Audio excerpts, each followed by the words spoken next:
ಬಾಗಲಕೋಟೆ ಜಿಲ್ಲೆಯ ಬಾದಾಮಿ ತಾಲೂಕಿನ ಕೆರೂರು ಪೊಲೀಸ್ ಠಾಣೆಗೆ ಲೋಕಾಯುಕ್ತ ಅಧಿಕಾರಿಗಳು ಬೆಳ್ಳಂಬೆಳಗ್ಗೆ ದಾಳಿ ನಡೆಸಿದ್ದಾರೆ. ಈ ವೇಳೆ ಪಿಎಸ್ಐ ಭೀಮಪ್ಪ ರಬಕವಿ 1,70,000 ಲಂಚ ಸ್ವೀಕರಿಸುವಾಗ ಬಲೆಗೆ ಬಿದ್ದಿದ್ದಾರೆ. ಫಿರ್ಯಾದಿದಾರನ ದೂರಿನ ಮೇರೆಗೆ ಈ ಕಾರ್ಯಾಚರಣೆ ನಡೆದಿದ್ದು, ಆರೋಪಿಗಳು ವ್ಯಕ್ತಿಯನ್ನು ಠಾಣೆಗೆ ಕರೆದುಕೊಂಡು ಹೋಗಿ ಸುಳ್ಳು ಪ್ರಕರಣದ ಹೆಸರಿನಲ್ಲಿ ಬೆದರಿಸಿ ಲಂಚಕ್ಕೆ ಬೇಡಿಕೆ ಇಟ್ಟಿದ್ದರೆಂದು ತಿಳಿದು ಬಂದಿದೆ. ನಂತರ ಹಣ ನೀಡಿ ಮೋಟಾರು ಸೈಕಲ್ ಬಿಡಿಸಿಕೊಳ್ಳಲು ಸೂಚಿಸಿದ್ದರೆಂಬ ಆರೋಪವೂ ಕೇಳಿಬಂದಿದೆ.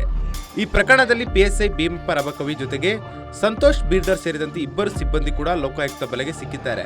ಐಪಿಎಸ್ ಅಧಿಕಾರಿ ಎಂಬಿ ನಂದಗಾವಿ ಅವರ ಮಾರ್ಗದರ್ಶನದಲ್ಲಿ ಡಿಎಸ್ಪಿ ಸುರೇಶ್ ರೆಡ್ಡಿ ನೇತೃತ್ವದಲ್ಲಿ ದಾಳಿ ಯಶಸ್ವಿಯಾಗಿ ನಡೆಯಿತು.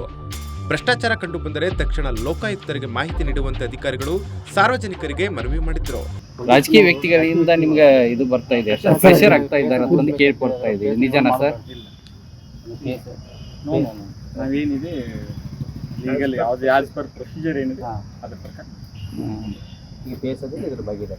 ಅದೇನಿದೆಲ್ಲ ಬಿಗಿನಿಂಗ್ ಪ್ರೊಸೀಜರ್ ಏನಿದೆ ಅದೇ ರೀತಿ ಮಾಡ್ತೀವಿ. ಎಷ್ಟು ಹಣಕ್ಕಾಗಿ ಇದನ್ನ ಇದಾಗಿದೆ ಸರ್? ಎಷ್ಟು ಓದಾಗಿದೆ ಸರ್? 1,70,000. ಯಾವ ವಿಷಯಕ್ಕೆ ಸರ್?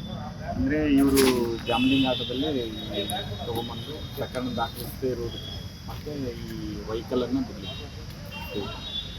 ಇದು ಒಂದೇ ಪ್ರಕರಣ ಇದೆ ಸರ್? ಮೊದಲಿಂದ ಇವ್ರ ಮೇಲೆ ಬೇರೆ ಏನು ಪ್ರಕರಣ ಇದೆ? ನಮಗೆ ಬಂದ ದೂರಿನ ಮೇಲೆ ನಾವು ಇದನ್ನು ಪ್ರಕರಣ ದಾಖಲಿಸಿಕೊಂಡು ತನಿಖೆ ಮಾಡ್ತಿದ್ದೀವಿ.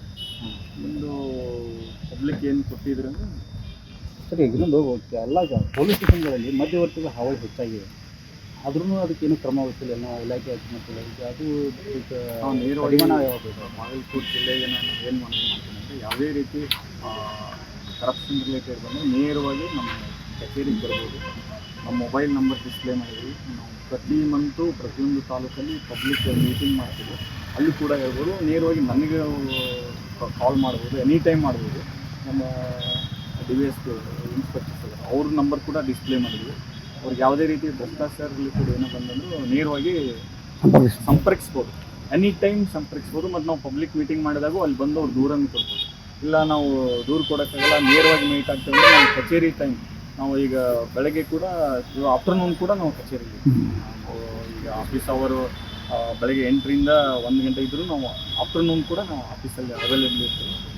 ಇಂಥ ಭ್ರಷ್ಟಾಚಾರದಲ್ಲಿ ರೇಡ್ ಆಗುತ್ತೆ, ಸಿಕ್ಕಾಕೋತಾರೆ, ಬಟ್ ಯಾವುದೇ ರೀತಿ ಶಿಕ್ಷೆ ಆಗೋದಿಲ್ಲ ಅನ್ನೋದೊಂದು ಎಲ್ಲೋ ಅಸಮಾಧಾನ ಜನರಲ್ಲಿ ಇದೆ.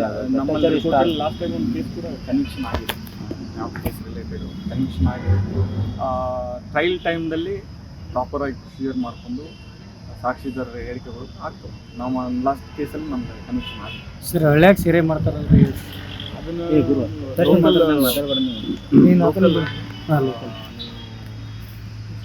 SP ಅವರಿಗೆ ಲಾ ಆ್ಯಂಡ್ ಆರ್ಡರ್ ಸಂಪೂರ್ಣ ನ್ಯೂಸ್, ಇದು ನೊಂದವರ ಧ್ವನಿ.